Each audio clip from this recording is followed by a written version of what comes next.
తెలంగాణ శాసనసభలో ఇవాళ చీకటి రోజు అని బీఆర్ఎస్ ఆరోపిస్తుంది. ఇదే అంశంలో మనతో మాట్లాడేందుకు టీపీసీసీ అధ్యక్షులు మహేష్ కుమార్ గౌడ్ ఉన్నారు. ఆయనతో మాట్లాడదాం. వాస్తవానికి ఈరోజు ఏం జరిగింది, ఆయన ఏం చెప్తారు అన్న చెప్పండి. ఈరోజు తెలంగాణ అసెంబ్లీ చిత్రం నిజంగా కూడా చీకటి రోజు. ఒక దళిత స్పీకర్ని అవమానించిన తీరు నిజంగా కూడా తెలంగాణ అసెంబ్లీ చరిత్ర చీకటి రోజు. ఒక దళితుల్ని గౌరవించే సంస్కారం లేదు నీకు, బీసీని గౌరవించే సంస్కారం లేదు. ఏ రకంగా మాట్లాడు జగదీశ్వర్ రెడ్డి గారు? ఎంత హీనంగా మాట్లాడతాడు? సభా మర్యాద లేదు. ఒక స్పీకర్ స్థానంలో ఉన్నటువంటి ఒక దళిత నాయకుడిని కించపరిచే మాట్లాడడం, ఆయన గురించి కామెంట్స్ చేయడం ఏ రకంగా తీసుకోవాలండి? గతంలో ఒక దళిత ఉప ముఖ్యమంత్రి ఉంటే తీసి పారేసిన బయట. మా మిత్రుడు సంపత్ కుమార్ని అసెంబ్లీ నుంచి బహిష్కరణ చేసి తీసి పడేసిన బయట. బట్టి విక్రమార్క గారు సీఎల్పీ నాయకుడు అయితే ఎమ్మెల్యే లాక్కున్నావు నువ్వు. ఇది దళితుల పాటు నీకున్నటువంటి చిత్తశుద్ధి. ఇలా దళితుల గురించి మాట్లాడతారు. అడుగున ఈ 10 ఏళ్లలో అహంకారానికి గురైనటువంటి ప్రజలు, తెలంగాణ ప్రజలు దళితుల్ని బీసీల్ని అడుగడున కించపరిచి అవమానపరిచిన చరిత్ర కేసీఆర్ గారిది. ఆనాడు జయశంకర్, ప్రొఫెసర్ జయశంకర్ అన్ని రకాలు వాడుకొని కరివేపులు అక్కడ వాడుకొని బయటేసిన పరిస్థితి, కోదండరాంని వాడుకొని బయటేసిన పరిస్థితి, ఇలా మా విజయశాంతి గారిని వాటిని విలం చేసుకుని బయటేసిన పరిస్థితి.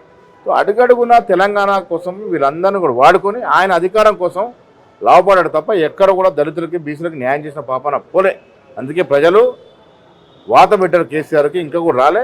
కేటీఆర్ వ్యవహారశాలి చాలా అహంకారపూరితంగా ఉంది. ప్రజల్ని కించపరిచే విధంగా, ఎస్సీ దళితుల్ని కించపరిచే విధంగా, బీసీని కించపరిచే విధంగా, మైనార్టీని అట్టడుగు విధంగా, మహిళలను కించపరిచే విధంగా వ్యవహారం చేస్తా ఉన్నారు. కేసీఆర్ స్ట్రేచర్ ఉంది, ఆయన అతి త్వరలో స్ట్రేచర్ అని వెళ్తారని చెప్పి రేవంత్ రెడ్డి మాట్లాడినారు. ఒకటండి, స్ట్రేచర్ అనేది ఎట్లా వస్తుందండి? ఒక వ్యక్తి యొక్క స్టేచర్ ఎప్పుడు పెరుగుతుంది? ప్రజలు నిన్ను ఆదరించినప్పుడే కదా. ఆ ప్రజలు నిన్ను ఆదరించకుండా నిన్ను గద్దదించున్నారు. ఇంకెక్కడ స్టేచర్ ఉంది మీకు? అస్తమానం స్టేచర్. ప్రజలు నిన్ను ఎమ్మెల్యేగా ఎన్నుకున్నారు, అసెంబ్లీకి విధిగా రావాలి కదా. నేను ఇవాళ మీ ద్వారా ముఖ్యమంత్రి గారికి ప్రభుత్వం డిమాండ్ చేస్తూ ఉన్నాను, ఎవరైతే జీతభత్యాలు తీసుకుని అసెంబ్లీకి రారో వారి సభ్యత్వాన్ని రద్దు చేయాలి. ఓకే, ఇప్పుడు కేసీఆర్ విషయంలో బీఆర్ఎస్ పార్టీ పూర్తి స్థాయిలో ఆయన ఒక తెలంగాణ తీసుకొచ్చిన నాయకుడు, తెలంగాణ రాష్ట్రానికి కేరాఫ్గా ఉన్నారు. ఆయన ఉద్యమం చేస్తేనే ఈరోజు తెలంగాణ ఏర్పడింది. అలాంటి వ్యక్తిని పట్టుకొని ఆయన వయసు రీత్యా అయినా గౌరవించకుండా కేసీఆర్ గారిని మేము ఉద్యమ నాయకుడిగా గౌరవిస్తాము. తెలంగాణ ఇచ్చింది ఎవరు? సోనియా గాంధీ గారు. పోరాడింది ఎవరు? కేసీఆర్తో పాటు చాలామంది నాయకులు ఉన్నారు. చాలామంది అసురు బాసి ప్రాణత్యాగం చేస్తేనే తెలంగాణ వచ్చింది. తెలంగాణ కోసం పోరాటం చేసిన యోధులు కేసీఆర్ ఒకరు. ఆయనే సర్వం కాదు, అది గ్రహించుకోవాలి. ఈయన ప్రతి చోట తెలంగాణ పేటెంట్ వాడుకొని 10 ఏళ్ళు అధికారం అనుభవించినారు. ఈయన ప్రజలు మిమ్మల్ని గద్దదించినారు.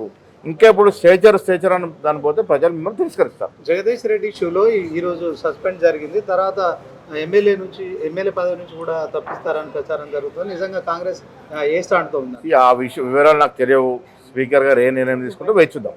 ఒకవైపు హోలీ, మరొక వైపు వేసవితో రాష్ట్రంలో పొలాలు ఎండిపోతున్నాయి. కాంగ్రెస్కు ఒక ప్రణాళిక లేదు. సో దీంట్లో డైవర్ట్ పాలిటిక్స్ చేస్తున్నారు తప్ప కేసీఆర్ గారికి ప్రణాళిక, దూరదృష్టి లేదు కాబట్టే ఈ రాష్ట్రము 7.5 లక్షల కోట్ల అప్పులు కూరుకుపోయింది. ప్రణాళిక కేసీఆర్కి ఒక దూరదృష్టి ఉంటే కాళేశ్వరం ప్రాజెక్టు కట్టడు. ఎందుకు పనికిరాని ప్రాజెక్టు కట్టి 1,20,000 కోట్లు ఎందుకు నీళ్ళలో పోసిండు? కేసీఆర్ నేను చాలా గొప్ప నాయకుడు అనుకున్నా, కానీ అస్సలు వ్యూహం లేని నాయకుడు, అసలు దూరదృష్టి లేని నాయకుడు, ఈ రాష్ట్రం అధోగతి చేసినటువంటి నాయకుడు ఆయన. రాష్ట్ర వార్షిక బడ్జెట్ ఎలా ఉండబోతుంది? బట్టి గారు లెక్కలు చేస్తూ ఉన్నారు. ఎమ్మెల్యేలు, ఎమ్మెల్సీలు, ఎంపీలు అందరితో సంప్రదింపు జరుపుతూ ఉన్నారు. పరిపూర్ణమైన మంచి బడ్జెట్తో ఆశిస్తా ఉన్నారు. రైతు రుణమాఫీ అంశంలో కావచ్చు, రైతు భరోసా విషయంలో కొంత రైతుల నుంచి కాంగ్రెస్ పట్ల వ్యతిరేకత వస్తుందని ప్రచారం జరుగుతున్నది. 100కి 100% అక్కడ ఒకరిద్దరు మిగిలిపోతారు. పోయిన బీఆర్ఎస్ పాలనతో పోల్చుకున్నప్పుడు 100కు 100% మంచి ఫలితాలను మేము రైతులకు ఇస్తూ ఉన్నాము. ఇలా వాళ్ళు 10 ఏళ్ళు విడతలుగా మడతలుగా ఇచ్చినటువంటి రుణమాఫీ 28,000 కోట్లు దాటలే. మేము 9 మాసాలు ఇచ్చిన రుణమాఫీ 20,600 కోట్లు. మరి బేరీ చేసుకుంటే ఎవరు ఎక్కువ ఇచ్చినట్టు? రైతు బంధు కానీ, రైతు ఆత్మీయ భరోసా కానీ, రైతులకు 500 బోనస్ కానీ ఇవన్నీ కూడా ఇచ్చినాం. అక్కడక్కడ కొంతమంది రానుంటారు, నిరుత్సాహంగా ఉంటూ ఉంటారు. కానీ ఓవరాల్గా బీఆర్ఎస్తో పోల్చుకున్నప్పుడు నాలుగింతలు రెట్టింపుగా మేము కార్యక్రమాలు చేశాం. మహాలక్ష్మి అని పథకం పెట్టారు 6 గ్యారెంటీలో, కేవలం ఉచిత బస్సులు మాత్రమే ఇచ్చారు. చాలా పొరపడుతున్నారు. ఉచిత బస్సుతో పాటు 500 రూపాయల సిలిండర్ మీద బోనస్ ఇస్తుందండి. మహాలక్ష్మిలో భాగం కదా. 200 యూనిట్ లోపల కరెంటు ఉచితంగా ఇస్తున్నటువంటి మహాలక్ష్మిలో భాగం కదా. ఇలా పెన్షన్లు ఇస్తున్నటువంటి మాట మహాలక్ష్మిలో భాగం కదా. ఇప్పుడు కాంగ్రెస్ పార్టీ ఎన్నికలకు ముందు ఇచ్చిన అంశాలన్నీ కూడా ఒకటొకటి పూరిస్తూ వస్తూ ఉన్నాము. కేసీఆర్ లాగా జార విడిచేది ఉండదు. మాటలు చెప్పి మాటలు చెప్పి మోసం చేసేది ఉండదు. అంటే మహిళలంతా ఇప్పుడు 2500 పింఛన్ ఎప్పుడు ఇస్తారు? ఎట్ ద సేమ్ టైం కళ్యాణ అన్నీ ఇస్తాం. ఇంకా 4 ఏళ్ళు సమయం ఉంది. కేసీఆర్ చేసిన అప్పును భరిస్తూ ఉన్నాము. త్వరగా అన్ని కూడా పూరించే ప్రయత్నం చేస్తాం. అంటే మీరు అధికారంలో ఉన్నారు, ఇప్పటికీ కేసీఆర్ పై ఆరోపణలు చేస్తున్నారు, అవినీతి చేశారని. కానీ అధికారంలో ఉండి కూడా మీరు ప్రతిపక్షం లాగా ఇప్పుడు ప్రజాస్వామ్యంలో కొన్ని పద్ధతులు ఉంటాయి, లీగల్ వ్యవహారాలు ఉంటాయి. కేసీఆర్ అవినీతి చేసినా మేము అప్పుడు ఎప్పుడు కట్టుబడి ఉన్నాము. అది కాళేశ్వరం ప్రాజెక్టు కావచ్చు, కేటీఆర్ ఫార్ములా ఈ రేస్ కావచ్చు, రకరకాల కరప్షన్ చేసి ప్రజాస్వామ్యాన్ని కొలగొట్టారు. ఇవన్నీ కూడా విచారణలో ఉన్నాయి. విచారణలో తేలినప్పుడు వారికి దక్కాల్సిన పనిష్మెంట్ దక్కుతుంది. సో 10 ఏళ్ళ అధికారంలో ఉన్న కేసీఆర్ ప్రభుత్వం చేసిన అవినీతిని ఖచ్చితంగా మరి విచారణ చేసి ఖచ్చితంగా కేసీఆర్ను శిక్షించేందుకు మరి మాకు ఇంకా సమయం ఉంది. సో దేనికైనా ఒక ప్రాసెస్ ఉంటుంది కనుక ఆ ప్రాసెస్ ప్రకారం మేము ముందుకెళ్తాం. మొత్తానికి రాష్ట్రంలో మరి ఇచ్చిన 6 గ్యారెంటీలు అమలు చేసేందుకు కాంగ్రెస్ కట్టుబడి ఉంది. మాకు ఆ సమయం కూడా ఉంది.